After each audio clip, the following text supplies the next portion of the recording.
সালটা ছিল ১৯৯৩ সালের অক্টোবর মাস। গ্রামটা খুব ছোট, চারপাশে ধান ক্ষেত, গরুর গাড়ি আর সন্ধ্যার পর নিস্তব্ধতা। কিন্তু সেই বছর আশ্বিন মাসের এক সন্ধ্যায় হঠাৎ আকাশে এক বিশাল সবুজ আলো দেখা যায়। আলোটা এতই জোরালো ছিল যেন মনে হচ্ছিল আকাশ ফেটে আগুন বেরিয়ে আসছে। কিন্তু পরদিন সকালে গ্রামের ঠিক মাঝখানে থাকা পুরনো তাল গাছটার নিচে মাটি পুড়ে গিয়ে কাচের মতো চকচক করছিল। আর তার ঠিক পাশে পাওয়া যায় এক ছোট ছেলের জুতো। কিন্তু ছেলেটা নেই। ছেলেটার নাম ছিল ইমরান, বয়স ১০। খুব শান্ত ছেলে।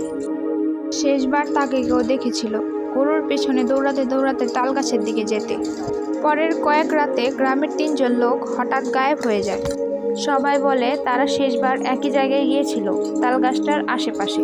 এক বৃদ্ধ বলেছিলেন তিনি দেখেছেন আকাশ থেকে ৩ কোণ বিশিষ্ট ধাতব কোনো কিছু একটা নেমে আসতে, আর সেটার চারপাশে নীল আলো ঘুরছে, যেন ঘুমিয়ে পড়ার মতো।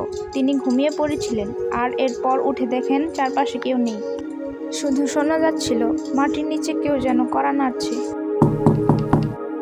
কিন্তু প্রশ্ন রয়েই যায়, ইমরান কোথায় গেল? আলোটা কি আসলে বাইরের দুনিয়া থেকে এসেছিল?